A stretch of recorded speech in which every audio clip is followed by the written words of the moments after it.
Abra sua Bíblia, meu querido e minha querida, nesta noite, no Apocalipse capítulo 18. Eu espero que você tenha passado bem o período chamado de Carnaval. Espero que você tenha aproveitado para curtir um pouco a sua família, quem sabe passear. Apesar que não deu para passear, porque estava chovendo todos os dias praticamente, né? Ah, uma bênção nesse período de Carnaval foi poder assistir alguns trechos lá da Consciência Cristã lá em Campina Grande, né? Quem pôde aproveitar, na quinta-feira passada, a abertura, Reverendo Hernandes Dias Lopes, pregando em 2 Pedro, capítulo 3, capítulo 3. E na terça-feira à noite, Reverendo Augusto Nicodemos, terminando com Marcos, capítulo 13, o sermão escatológico de Jesus. Uma conferência, amados, é impressionante, eu tenho falado isso, eu nunca vou me cansar. O que Deus tem feito em Campina Grande nesse período do carnaval é algo impressionante. Um evento que custa quase R$ 200.000, que é feito por patrocínios, por mantenedores, assim. Você tem que recolher ofertas no evento para poder chegar próximo ao empate, não é? Reunindo aí só no salão principal 12.000 pessoas, no chamado tabernáculo, em torno de 100.000 pessoas rodando o evento em toda a semana do carnaval. É uma coisa que não tem como explicar se não for Deus, né? E o tema deste ano foi o retorno do rei, focando sobre a vinda do Senhor Jesus, vários painéis. O pessoal que gosta de escatologia fez a festa, porque realmente muita coisa boa, muito debate, muita reflexão. E eu curti algumas entrevistas, algumas mensagens, algo muito bom. E amados, nós estamos nessas últimas quintas-feiras e nas próximas duas, trabalhando este tema, o juízo de Deus virá. Com muito temor e tremor.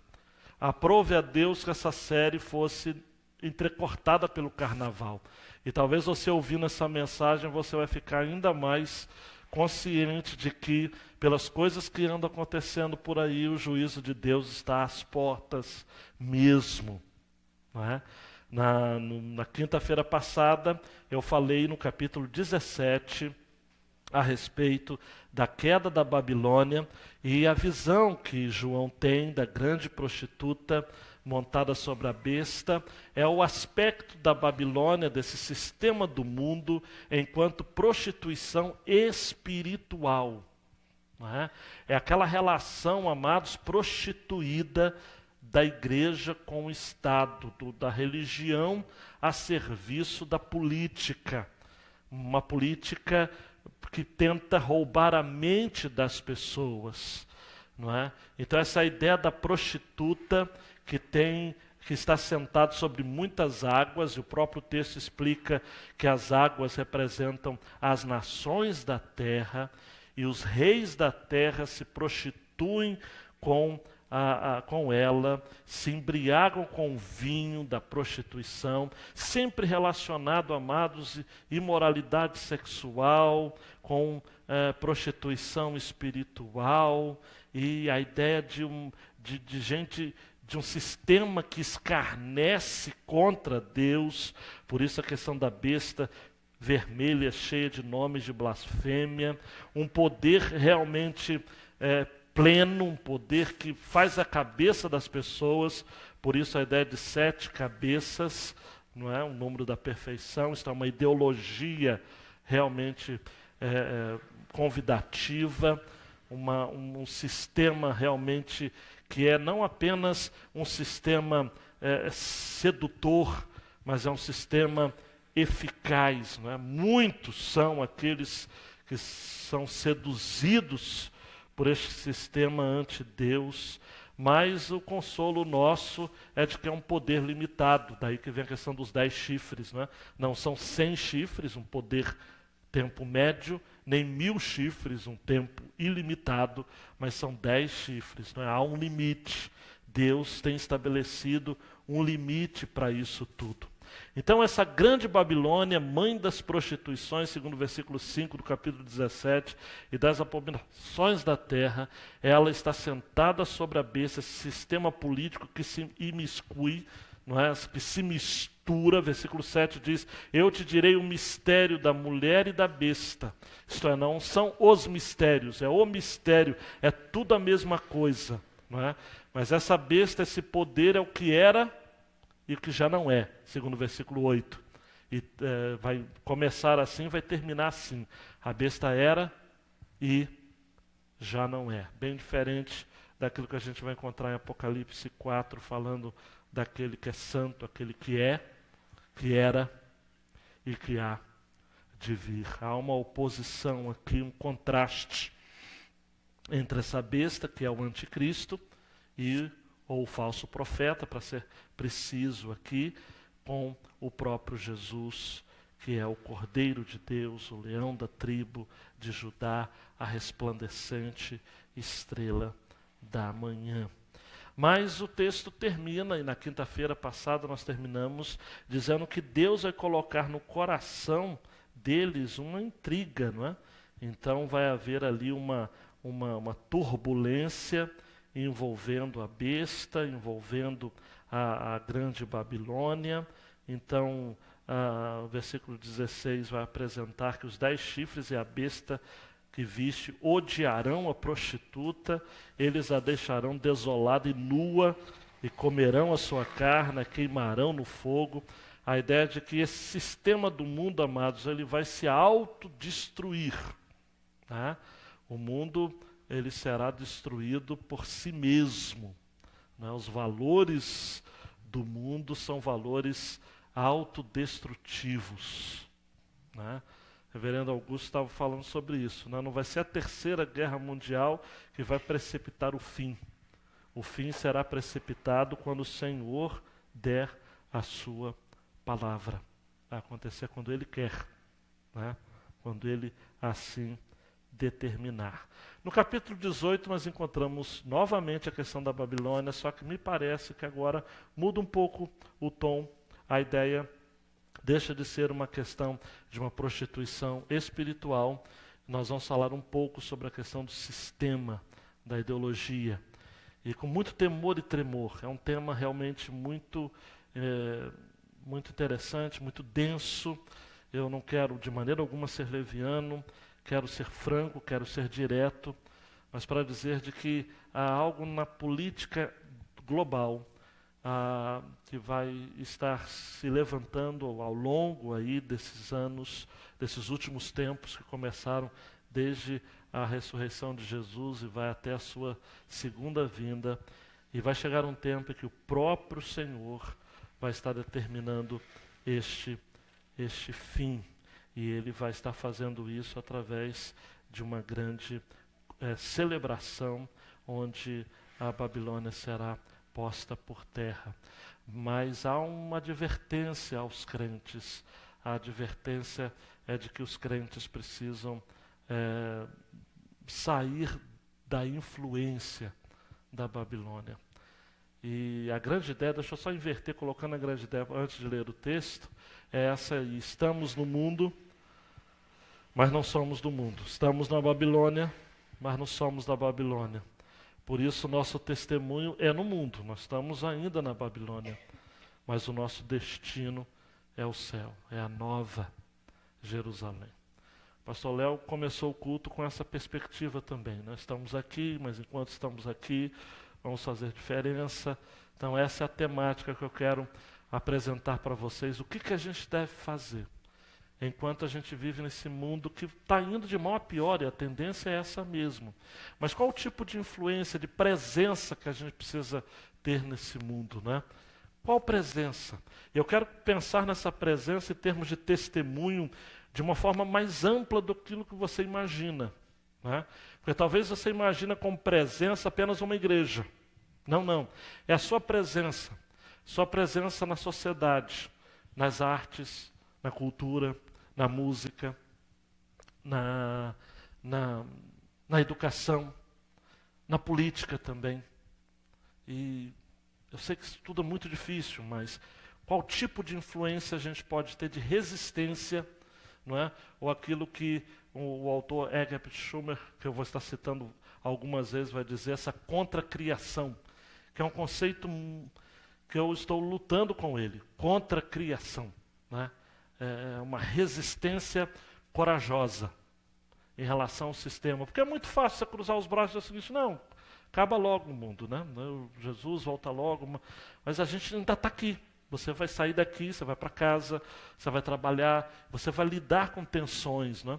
E só voltando, Luiz, eu coloquei aqui a questão da tecnologia, né? Os celulares, os computadores, esse mundo conectado, não é? Esse mundo imagético, né? Muitas imagens, e a gente às vezes quer colocar Jesus nesse mundo de imagens, e a gente quer manipular a figura de Jesus, a imagem de Jesus, não é? Por exemplo, você já deve ter ouvido muito sobre a questão do desfile da Mangueira. O da Mangueira eu não vi, não é? Mas, de todo modo, esse desfile causou essa... Por quê? Porque cada um quer ter um Jesus à sua própria imagem, não é? Então, um Jesus dos pobres, um Jesus dos ricos, um Jesus dos oprimidos, um Jesus dos opressores, um Jesus... Que tipo de Jesus a sociedade? Será que nós estamos dispostos a apresentar o Jesus verdadeiro, o verdadeiro evangelho, para um mundo que vai dizer não, para um mundo que vai nos agredir, para um mundo que vai nos prender, para um mundo que vai nos torturar? Essa é a nossa delicada proposta nesta noite. Que tipo de contribuição a gente pode dar a este mundo, uma vez que estamos no mundo, mas não somos do mundo, nosso testemunho é no mundo, mas o nosso destino é o céu. Vamos ao texto, Apocalipse 18. Depois dessas coisas, vi descer do céu outro anjo que tinha grande autoridade, e a terra foi iluminada com sua glória. E ele clamou em alta voz: Caiu, caiu, a grande Babilônia, e tornou-se morada de demônios, lugar de todo espírito imundo, de toda ave impura e abominável. Porque todas as nações têm bebido do vinho da ira da sua prostituição. Os reis da terra se prostituíram com ela, e os comerciantes da terra se enriqueceram à custa de seu luxo excessivo. Preste atenção nessas imagens fortes aqui. Ouvi outra vez do céu dizer, outra voz do céu dizer: Sai dela, povo meu, para que não sejais participantes dos seus pecados, e para que não incorrais nas suas pragas. Porque seus pecados se acumularam até o céu, e Deus se lembrou das maldades dela. Retribui-lhe de acordo com o que ela vos deu, em dobro conforme as suas obras. Dai-lhe bebida em dobro no cálice em que ela vos deu de beber. Causar-lhe tanto tormento e tristeza quanto a glória e o luxo que ela buscou para si. Pois no coração ela diz: Estou assentada como rainha, não sou viúva e de modo algum passarei por tristeza. Por isso no mesmo dia virão as suas pragas, a morte, o pranto e a fome. Ela será destruída no fogo, pois o Senhor Deus que a julga é forte. Os reis da terra que com ela se prostituíram e viveram em luxo, chorarão e prantearão por ela, quando virem a fumaça do seu incêndio. Ficarão de longe, com medo do tormento dela, e dirão: Ai, ai da grande cidade Babilônia, a cidade forte, pois numa só hora veio o teu julgamento. Os comerciantes da terra chorarão e lamentarão por ela, pois ninguém mais compra as suas mercadorias. Mercadorias como? Preste atenção, as mercadorias do sistema de Babel, do sistema babilônico. É um sistema político, econômico, social, ideológico, que comanda todo mundo. Não é mais uma cidade, mas é um sistema. Mercadorias como ouro, prata, pedras preciosas e pérolas. Linho fino, púrpura, seda e tecido vermelho. Toda espécie de madeira aromática, todo objeto de marfim, de madeira muito preciosa, de bronze, de ferro e de mármore. E canela, especiarias, perfume, mirra e incenso. Vinho, azeite, flor de farinha e trigo. Bois, ovelhas, cavalos e carros, escravos e até almas humanas. Também desaparecerão os frutos que a tua alma cobiçava. Todas as coisas delicadas e suntuosas desaparecerão e nunca mais serão encontradas. Os que vendem essas coisas e se enriqueceram com elas ficarão de longe, com medo do seu tormento, chorando, lamentando-se e dizendo: ai, ai da grande cidade que estava vestida de linho fino, de púrpura, de tecido vermelho e adornada com ouro, pedras preciosas e pérolas, pois numa só hora foram destruídas tantas riquezas. Todos os pilotos, todos os que navegam para qualquer porto, todos os marinheiros e todos que trabalham no mar ficarão de longe e olharão para a fumaça de seu incêndio, clamarão: que cidade é semelhante a essa grande cidade? E jogarão pó sobre a cabeça e clamarão, chorando, lamentando-se, dizendo: ai, ai da grande cidade, por causa de suas riquezas. Todos que possuíam navios no mar se enriqueceram, e em apenas uma hora foi destruída. Exulta sobre ela, ó céu. Exultai também vós santos e apóstolos e profetas, porque Deus julgou a vossa causa contra ela.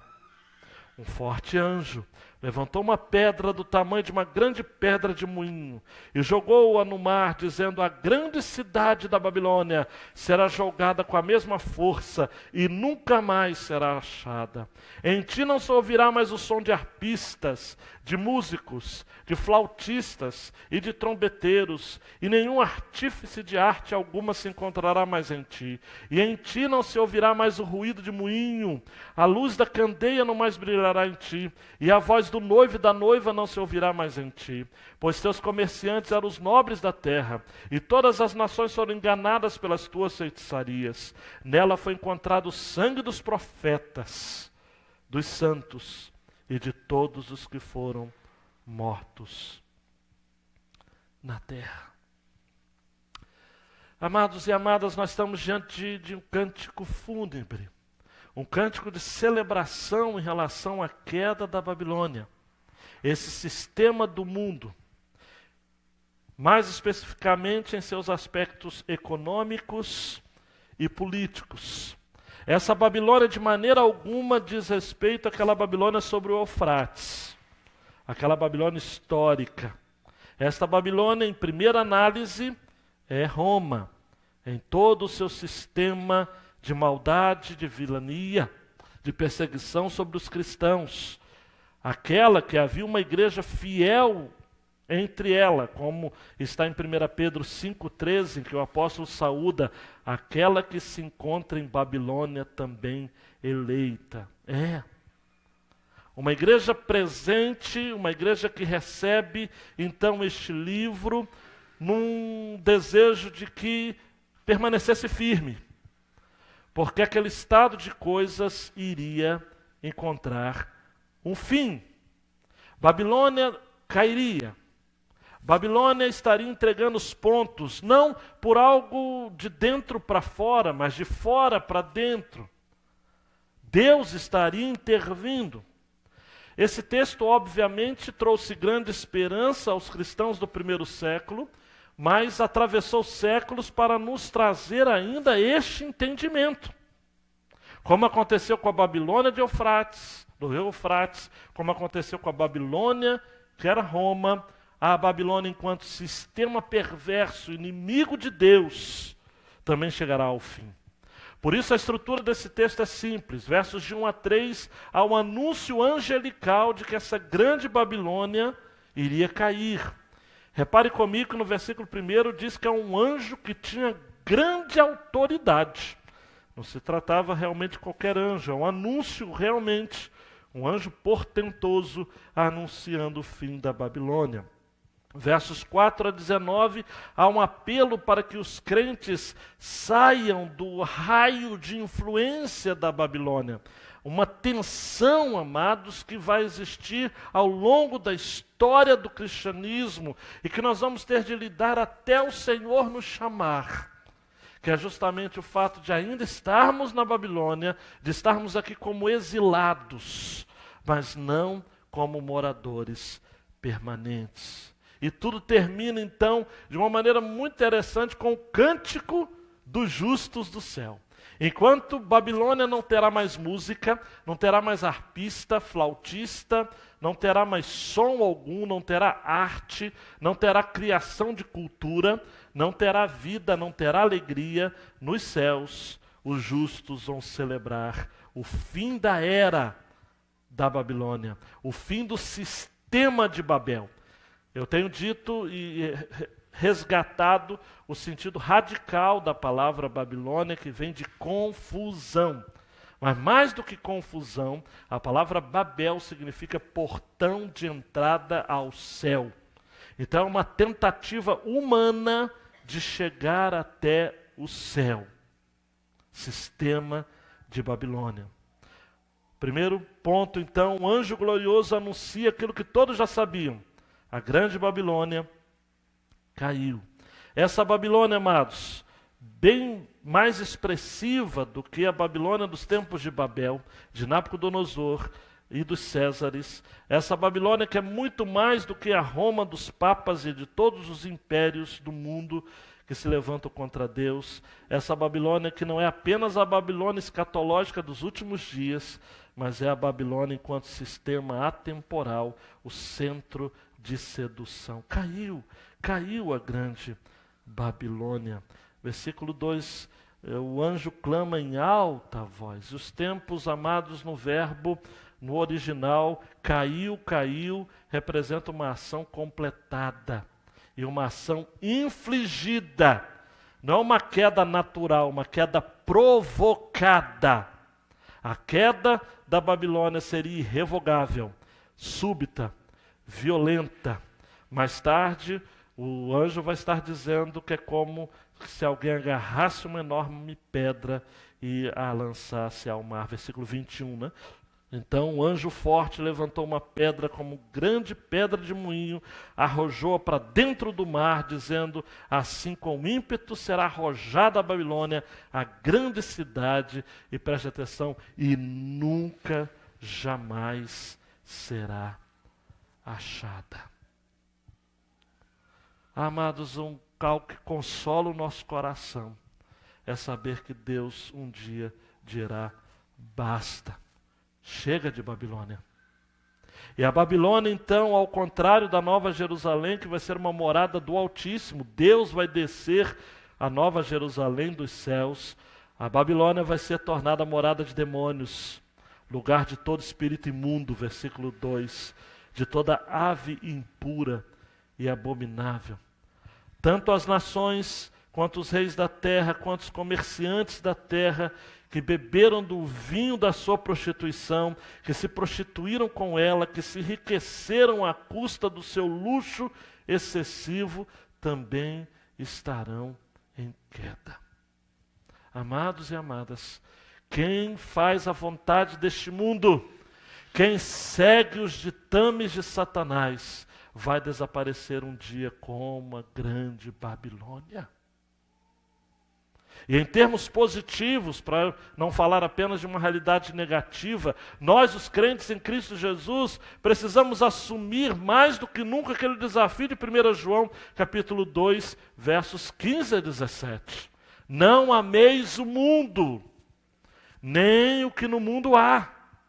Se alguém ama o mundo, o amor do Pai não está nele.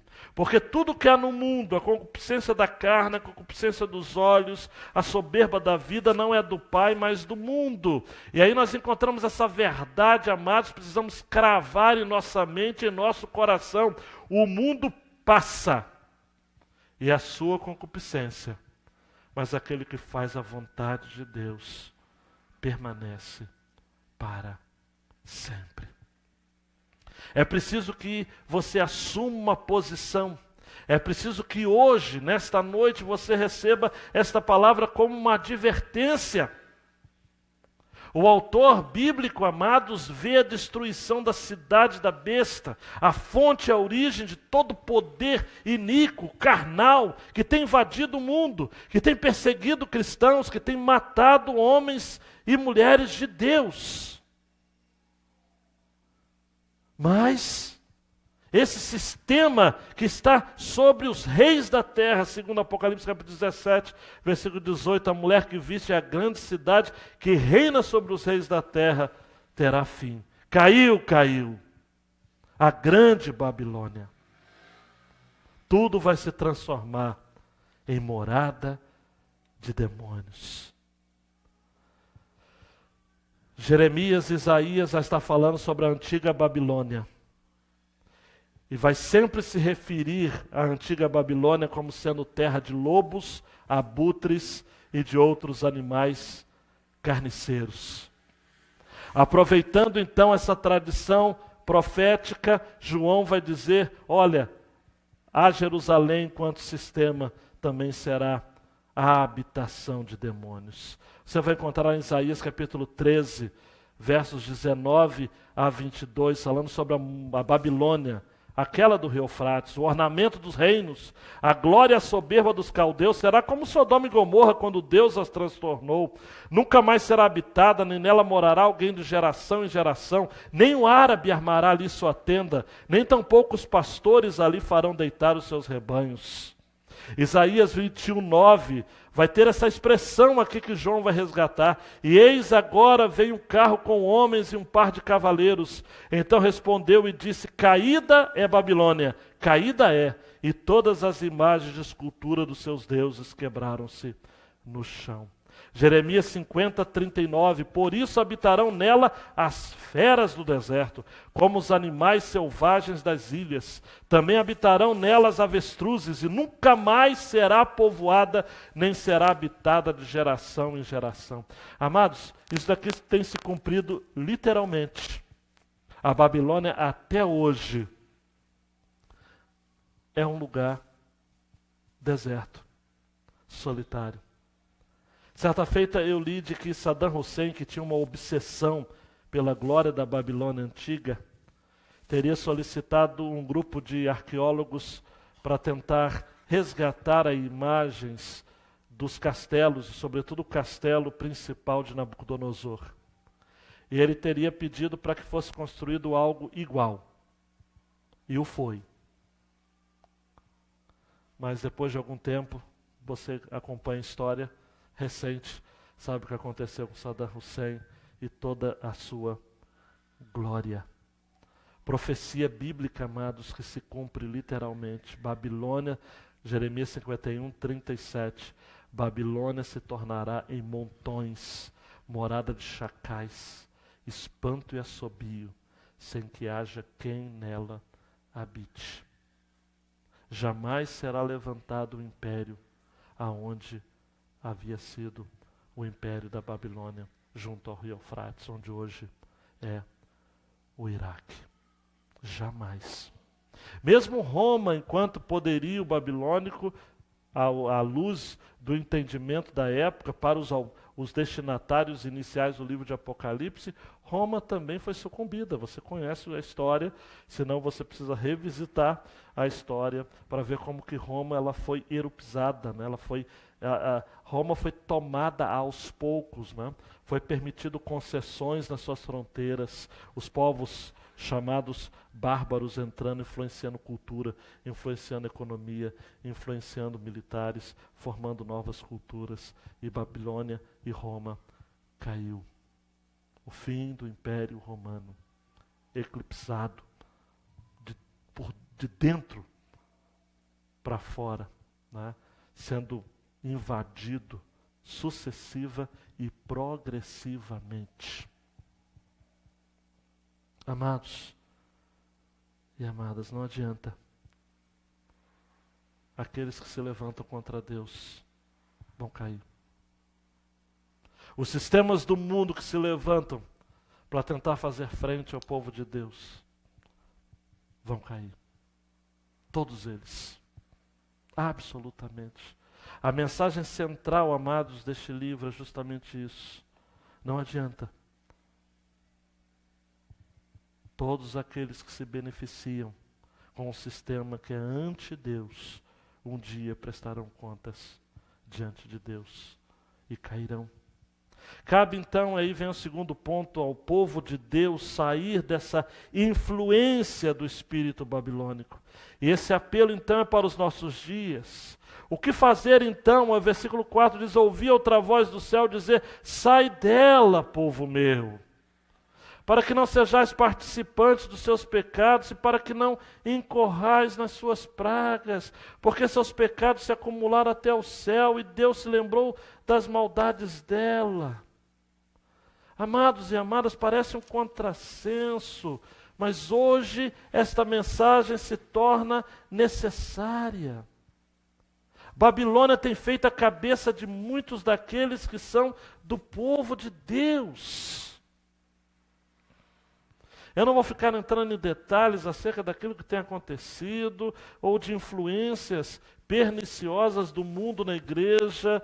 Não quero me delongar com este ponto, mas me parece, amados, de que o espírito de Babel está influenciando homens e mulheres que deveriam estar buscando ao Senhor e fazendo diferença, influenciando de maneira determinante a nossa cultura, mas a impressão que tenho é de que há uma confusão na terra.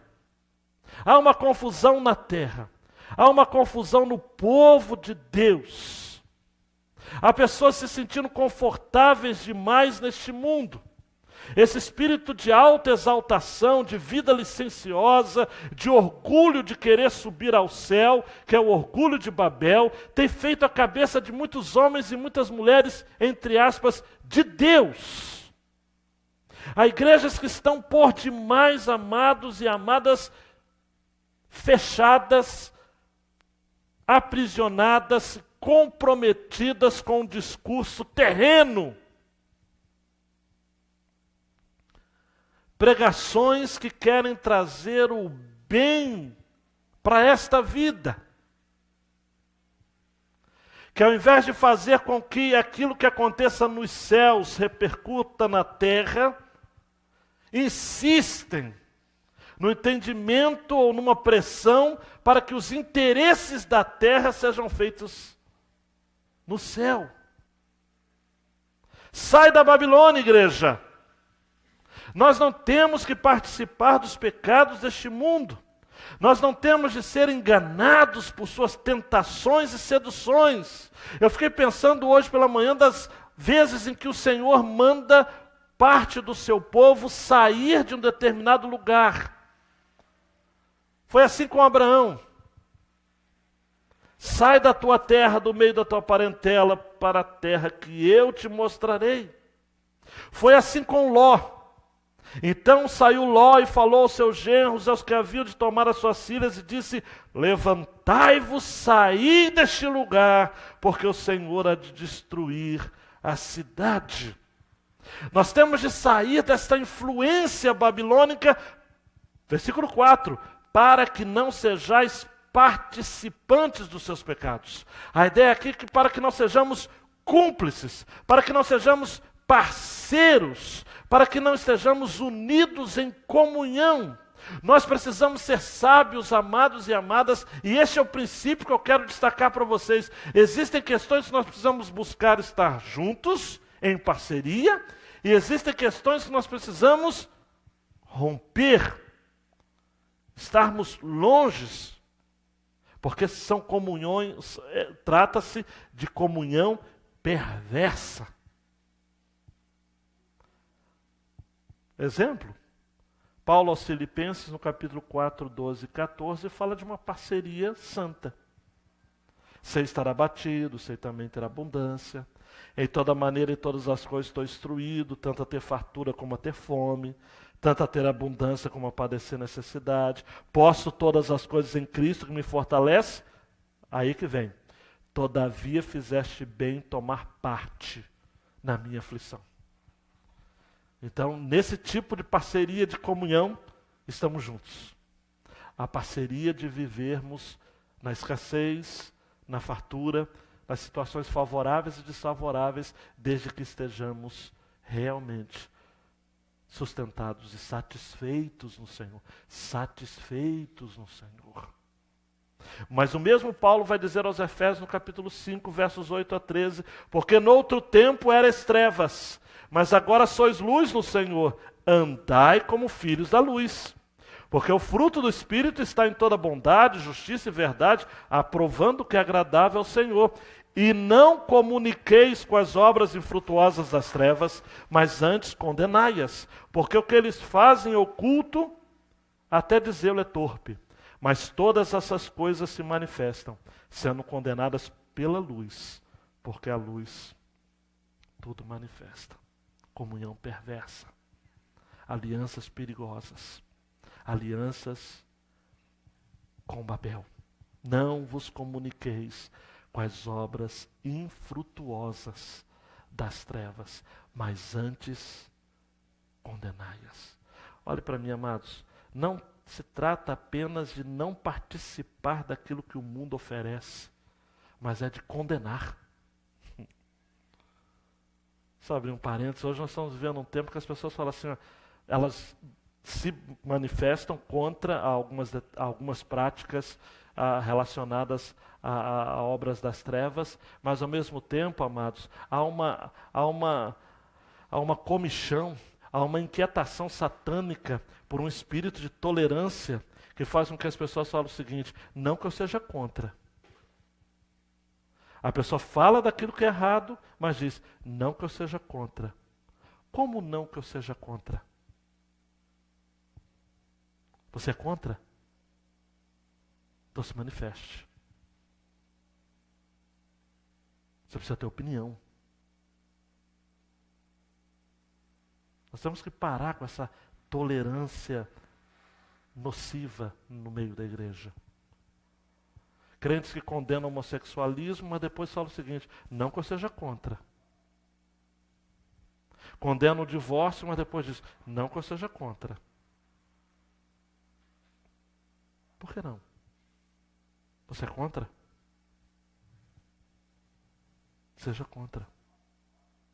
Porque essas coisas se manifestam sendo condenadas pela luz. A luz condena as trevas, amados. Senão não é luz.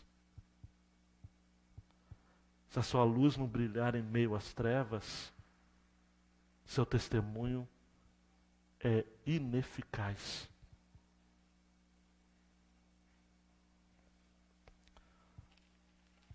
Há toda uma consternação em relação à Babilônia, né? Versículo 6 vai dizer de que Babilônia vai ser retribuída em dobro. Retribui-lhe de acordo com o que ela vos deu em dobro, conforme as suas obras. Bebida em dobro no cálice que ela vos deu de beber. O texto do versículo 7 fala de que o tormento e a tristeza vai ser proporcional à glória e o luxo que ela buscou para si. Babilônia, que é uma grande prostituta, aqui é apresentada como alguém que se senta como rainha, diz: eu estou assentada como rainha, não sou viúva, de modo algum passarei por tristeza. Mas versículo 8 diz: no mesmo dia virão as pragas, a morte, o pranto e a fome. Porque preste atenção, o Senhor Deus que a julga é forte.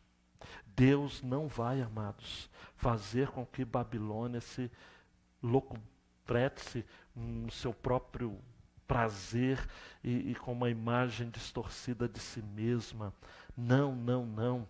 Ela que se mostra orgulhosa como uma rainha do prazer, vai ter de lidar com pragas, com morte, com pranto, com fome, com fogo. Muitos vão chorar.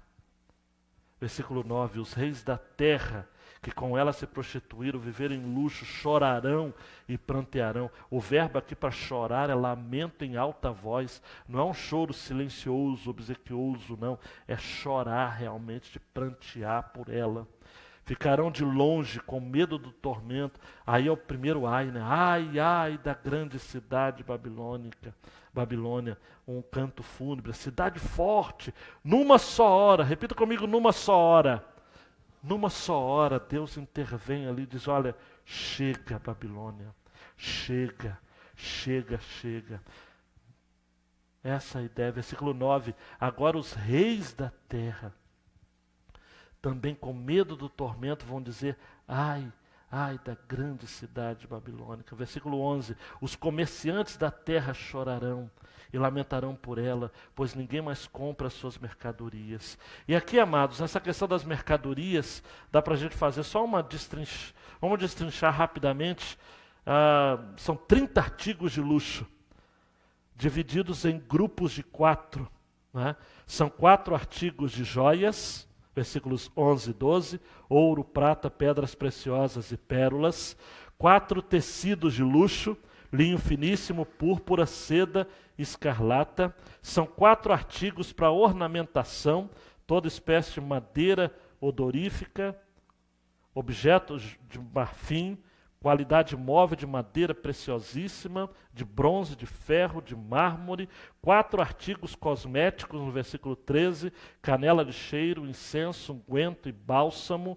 4 artigos de cozinha, vinho, azeite, flor de farinha e trigo. 4 artigos de mercadoria viva, gado, ovelhas, escravos e almas humanas. Almas de homens. O que isso significa, amados? Eu fico assim, versículo 13, a parte final me deixa realmente tocado. Escravos e até almas humanas. Amados, tanto a igreja falsa, quanto o mercado de trabalho capitalista, que explora as pessoas menos favorecidas, todas elas são acusadas de traficar almas humanas. A igreja também tem a parte disso. Quando, por exemplo, no século XVI, vendia a salvação através das indulgências. E hoje, algumas o fazem também com promessas de curas e de demais milagres. As forças modernas na exploração do trabalho humano. Né? Nós temos que aplicar isso ao nosso tempo, amados. William Hendrickson fala sobre isso. Né? O mundo é louco de paixão e arrogante, com todo o seu luxo, prazeres sedutores, multidões que se esquecem de Deus, que vivem de acordo com os desejos da própria carne, que desvalorizam o ser humano. Né? O iníquo sofre eterno desespero. Chegará um tempo em que todo esse sistema ruirá e chegará então o dia do juízo final. Versículo 15: os que vendem essas coisas e se enriqueceram com elas ficarão de longe, com medo do tormento, chorando, lamentando-se. E aí nós encontramos a outra expressão: ai, ai da grande cidade, que estava vestido de linho fino, de púrpura, de tecido vermelho, adornado com ouro, pedras preciosas, numa só hora foram destruídas. Os pilotos, amados, versículo 17, que navegavam para qualquer porto, né? Os marinheiros, todos que trabalham no mar, vão ficar de longe e vão ver a fumaça do tormento, dizendo: que cidade é semelhante a essa? E versículo 19 dirão: ai, ai, jogando pó sobre a cabeça, clamando, lamentando-se: ai, ai da grande cidade, por causa de suas riquezas. Todos os que possuíam navios no mar se enriqueceram, mas em apenas 1 hora. Apenas 1 hora. Jesus vai dizer nos evangelhos: é como um abrir e um fechar de olhos. Assim como o relâmpago sai do oriente, se posta no ocidente. É 1 hora. 1 hora. Um tempo, amados. E por fim, após essa denúncia vem um espaço para cantar. Mas quem é que vai cantar? Quem é que tem o direito de cantar? Aqueles que exaltam o senso de justiça perfeito no Senhor. E aqui há um convite, então, aos santos, os apóstolos, os profetas, versículo 20. Exulta sobre ela, ó céu. Exultai também, vós santos e apóstolos e profetas, porque Deus julgou a vossa causa contra ela. A igreja celebra, a igreja adora. Por isso, amados, que nós, como parte da nossa resistência corajosa, é nos reunirmos em exaltação ao Senhor. Quando eu li o versículo 20 novamente de Apocalipse, aqui no capítulo 18, me lembrei do hino: exultai, exultai, vinde todos, louvai ao Senhor. A igreja é convocada desde a eternidade, amados, a exaltar o nome do Senhor. Santos, apóstolos, profetas, porque Deus julgou a vossa causa. E aí, versículo 21, já li o texto, mas é importante. Um forte anjo levanta uma pedra do tamanho de uma grande pedra de moinho. Talvez relembrando aqui a profecia de Daniel, aquela pedra que é lançada sem auxílio de mãos. Joga no mar. A grande cidade da Babilônia é jogada com a mesma força. Nunca mais será achada.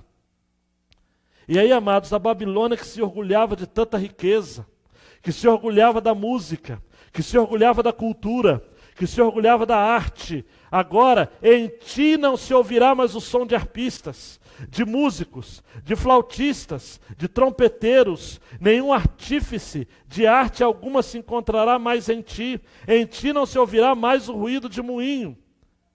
Em contrapartida, a Nova Jerusalém, que não vai necessitar da luz do sol, porque o próprio Cordeiro a iluminará. No versículo 23, nós temos aqui no capítulo 18, que a luz da candeia não mais brilhará em ti, a voz do noivo e da noiva não se ouvirá mais em ti, pois teus comerciantes eram os nobres, e todas as nações foram enganadas pelas tuas feitiçarias. Nela foi encontrado o sangue dos profetas, dos santos, de todos que foram mortos na terra.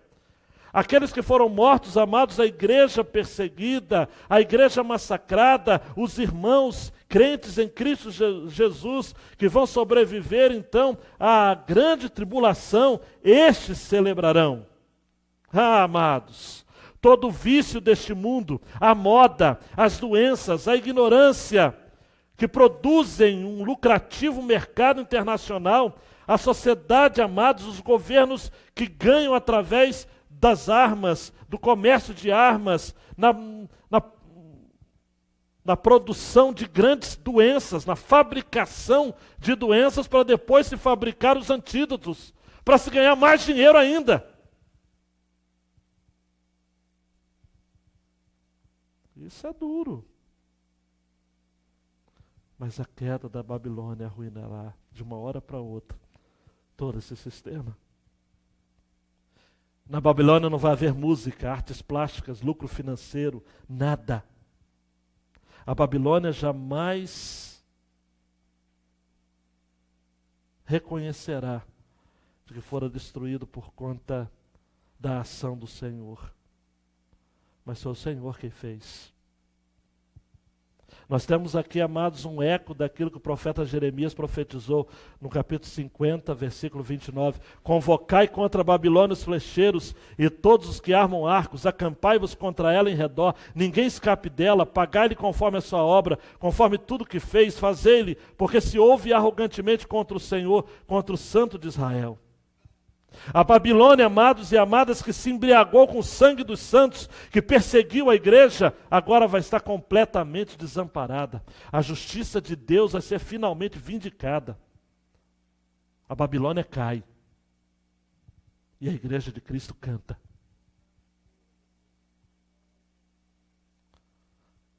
Babilônia conta os seus mortos. A igreja de Cristo celebra os mortos que dormem no Senhor e que serão ressuscitados de uma vez só e reinarão com Cristo eternamente. Celebre, exultai. A NVI traduziu assim o versículo 20: celebre o que se deu com ela, ó céus. Celebrem, ó santos, apóstolos e profetas. Deus julgou, retribuindo-lhe o que ela fez a vocês. Não é um canto de vitória pessoal, de vingança pessoal, é um grito de alegria, é uma celebração, é um regozijo pelo julgamento do Senhor, é algo que será cumprido, amados, integralmente.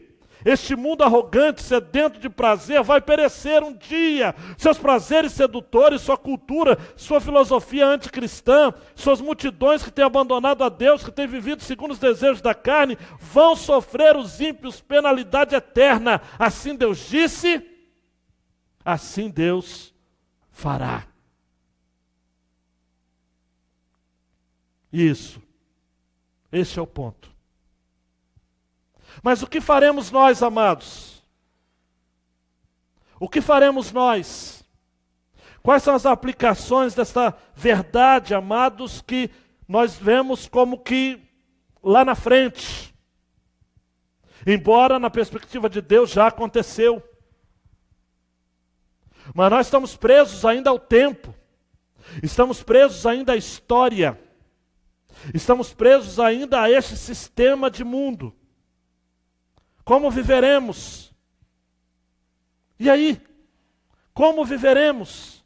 Jovens, adolescentes, juniores, homens, mulheres. 2 cliques aí, Luiz, por favor. Temos o desafio de vivermos em uma sociedade que é ao mesmo tempo secularizada, mas com imenso poder científico e tecnológico. Eu faço essa pergunta a vocês, amados, e eu não tenho a resposta. Vou estar buscando junto ao Senhor com vocês. Como sobreviveremos nela? Secularizada, não quer saber de Deus, mas alto poder científico, amados, tecnológico.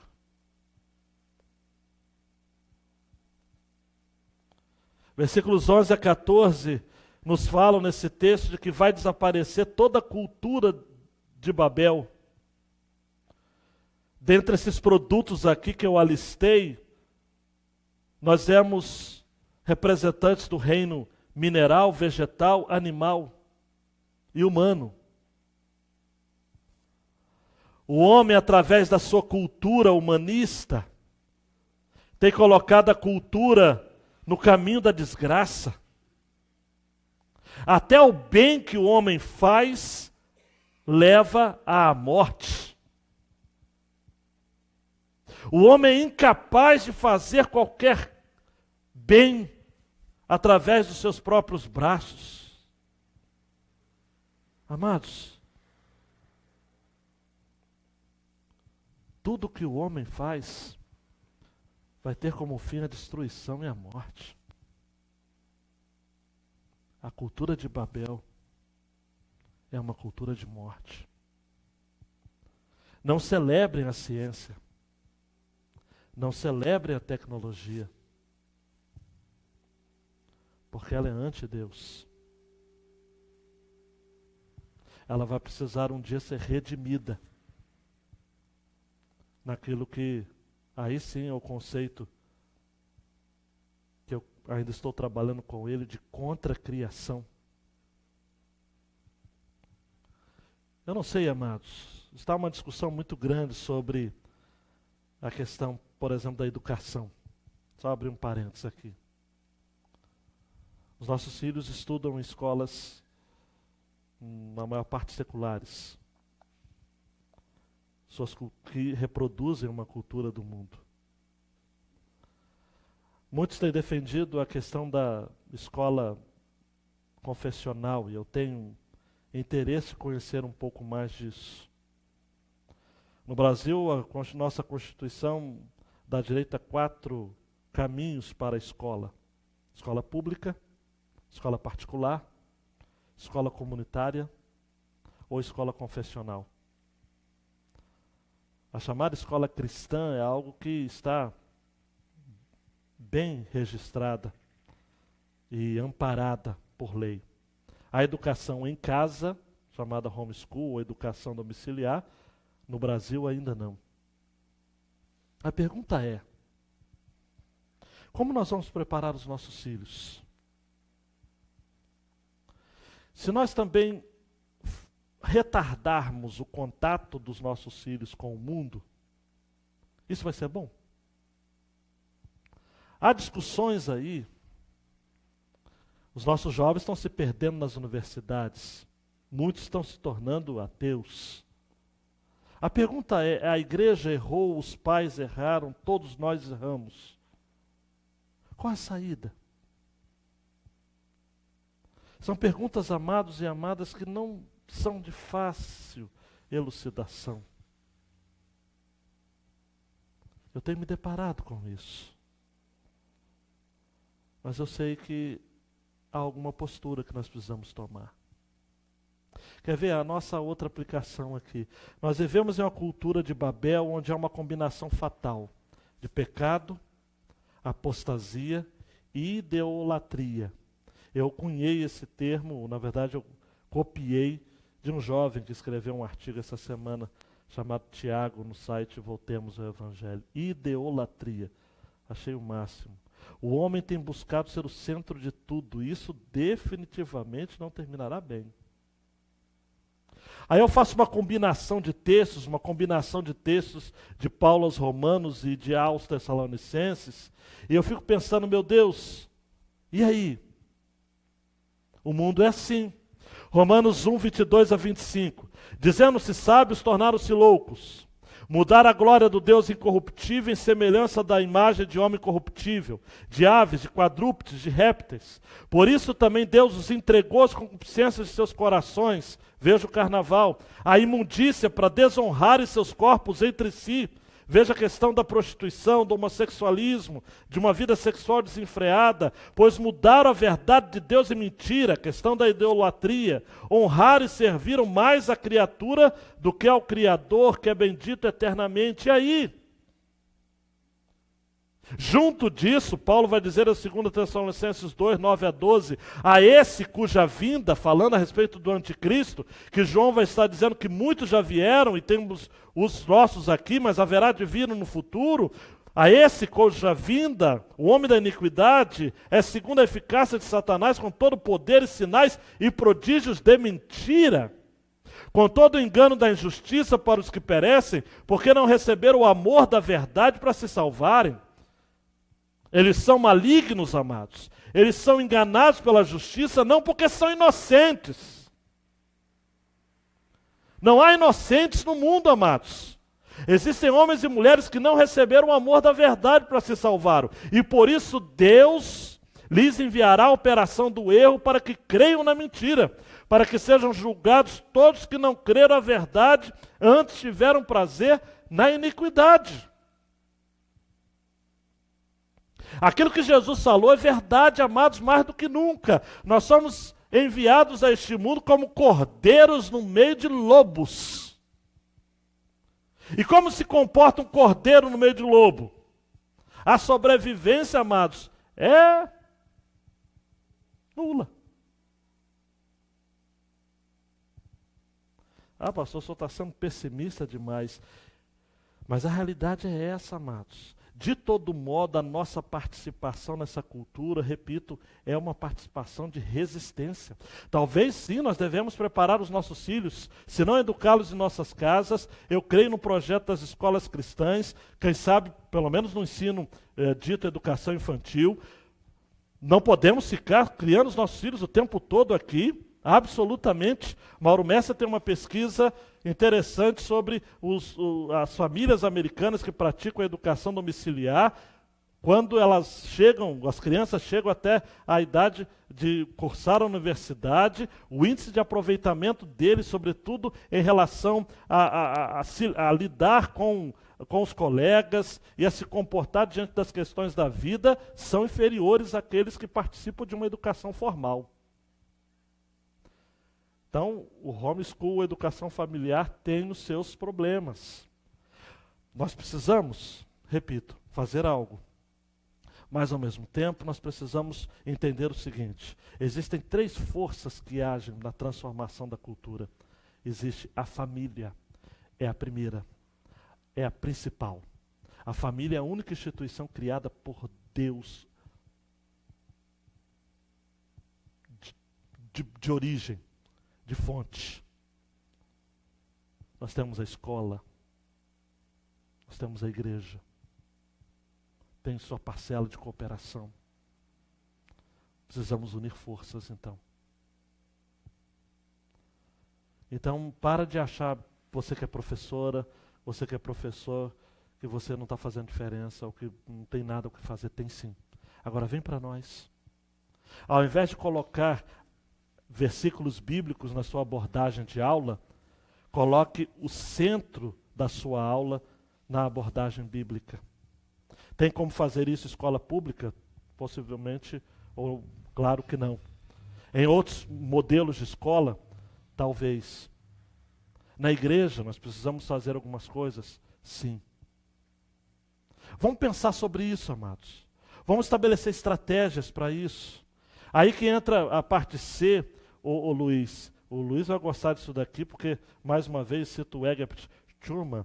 Esse cidadão, amados, que eu cito aqui, ele era um holandês, formado em engenharia civil e filosofia, mas chegou a ocupar um cargo político também no parlamento holandês.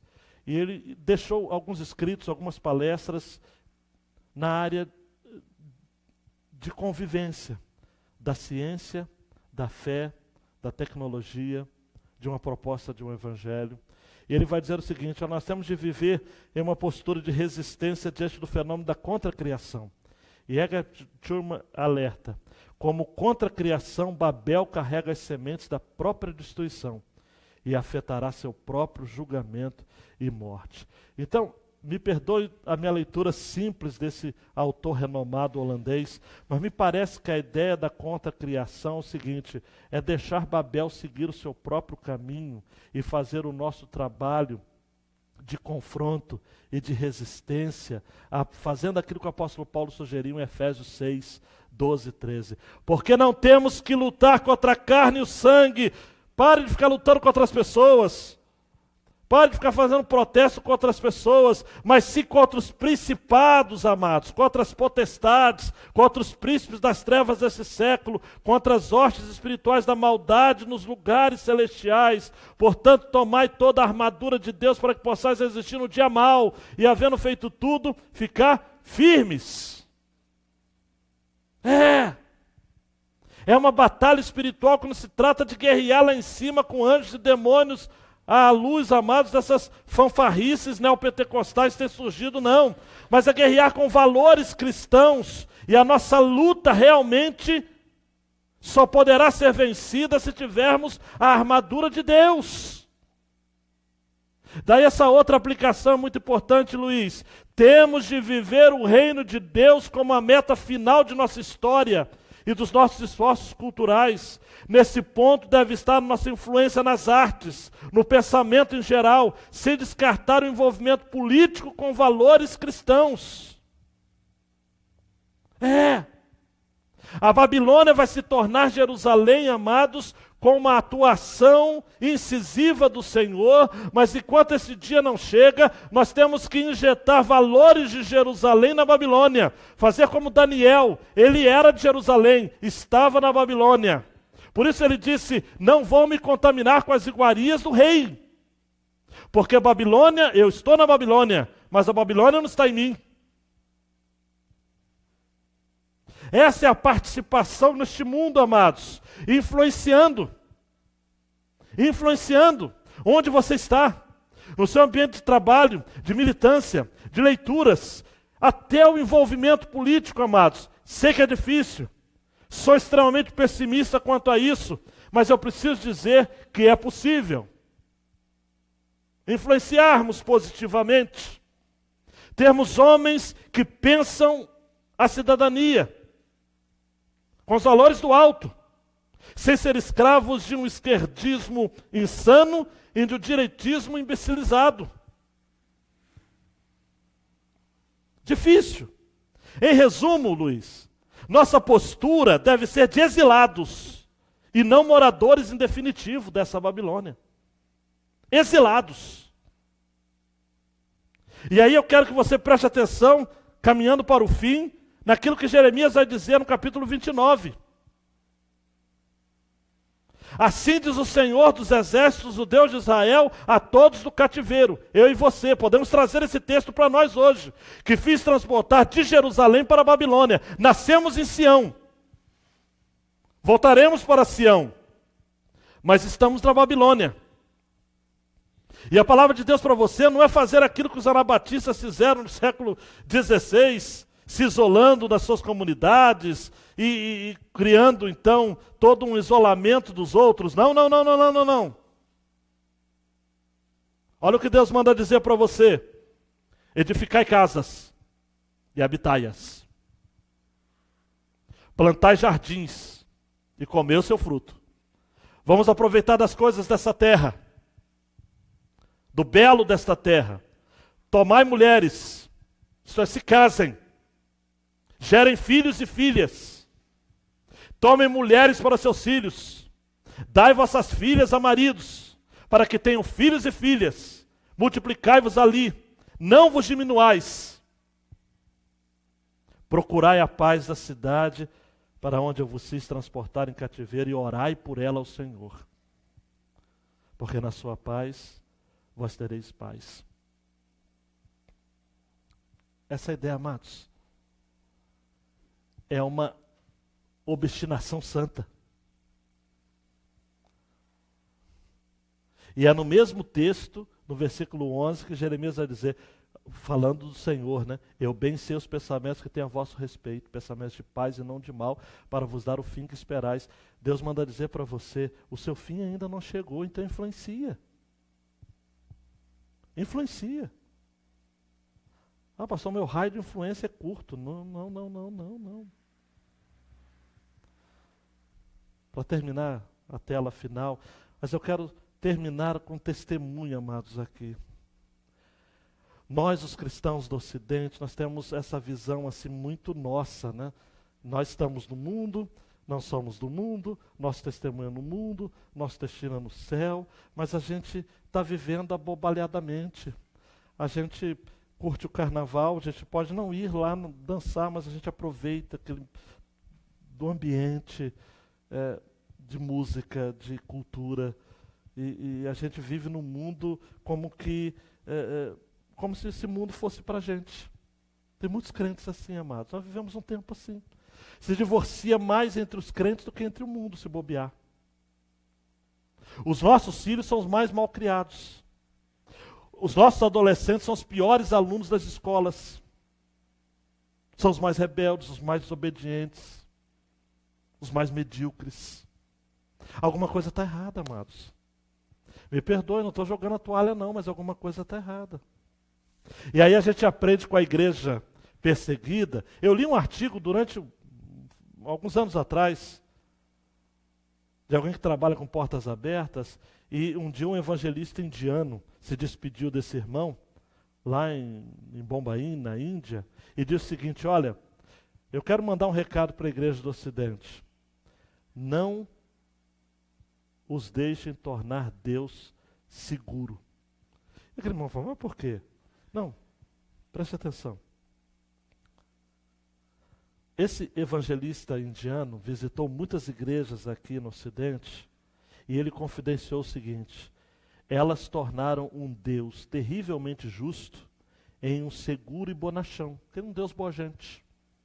Ao invés de um Deus que queima em fúria contra a hipocrisia, idolatria e injustiça, nós temos um Deus que não vê todas as nossas faltas, que continua simplesmente nos amando, com um ar de desinteressado, parece não se importar se nós estamos seguindo de verdade ou não. E aí esse irmão que escreveu esse artigo, Boyd Macmillan, um dia visitou na cidade de Nova York 2 igrejas e ouviu 2 pregações que lhe tocaram profundamente. A primeira do falecido David Wilkerson. E ele disse o seguinte, as igrejas devem ser lugares onde Deus deve estar livre, mas frequentemente elas têm se tornado lugares onde Deus é limitado. E aí à noite, esse irmão foi visitar uma outra igreja que estava pregando Tony Campolo. E quando o Tony estava pregando, ele é um pregador muito entusiasta, né? Pregador negro americano, ele acabou na hora da pregação empolgado e usou uma palavra que não era muito talvez apropriada, uma palavra de baixo calão, e logo a audiência toda requintada e elegante ficou bem aborrecida. Esse autor, ele até coloca o seguinte, até atrás de mim tinha uma senhora que quando ouviu essa palavra do pregador, disse assim, que desgraçado. Só que Tony Campolo sentiu o drama, não é? E ele aproveitou isso para falar à igreja o seguinte, Eu quero terminar a mensagem com esta fala, que ao meu ver é para provocar uma ação na gente. Tony Campolo disse o seguinte: vocês sabem o que realmente me enoja? Existem 24 mendigos na rua, aqui fora da igreja de vocês. Nesse exato momento, 14 crianças de 13 e 14 anos estão sendo obrigadas a se prostituir com homens violentos. Mas a maioria de vocês ficará mais ofendido pela palavra que eu usei do que pelo pecado que rodeia vocês. Talvez, amados, a gente esteja preocupado demais com tolerância, com aquilo que é politicamente correto. Temos feito amizades com o mundo. Queremos posar de crentes progressistas, mente aberta, que aceita tudo, que aceita todos. Talvez esteja faltando de nós uma atitude de ousadia para de fato fazer aquilo que deve ser feito. Que o Senhor nos dê um espírito de Natã, que teve coragem de chegar diante do rei Davi, botar o dedo na sua cara e dizer: tu és o homem, denunciando pecados. E não se compactuando com os valores da Babilônia.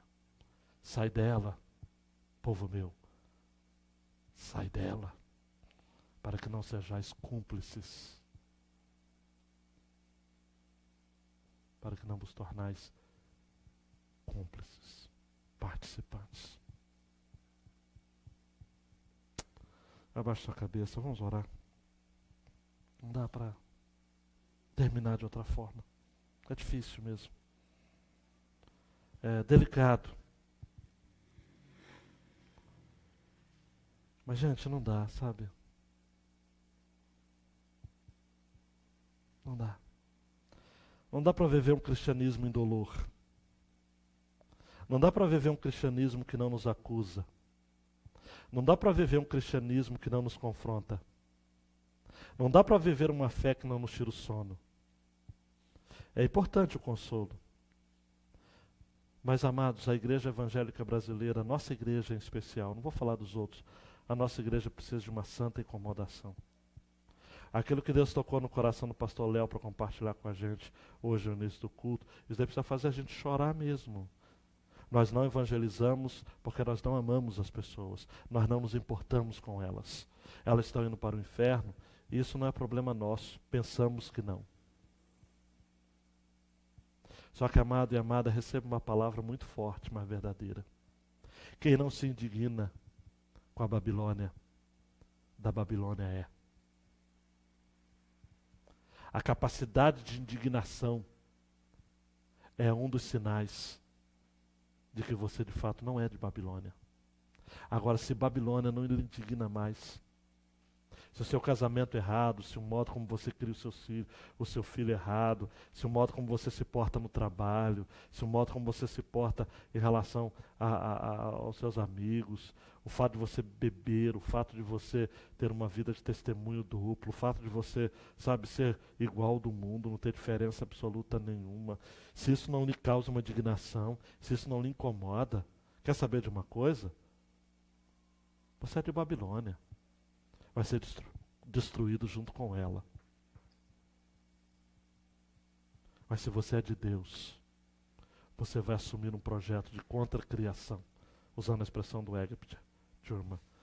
Você vai contrapor os valores deste mundo com os valores do reino de Deus. Ore. Ore silenciosamente. Peça a Deus por misericórdia sobre a sua vida.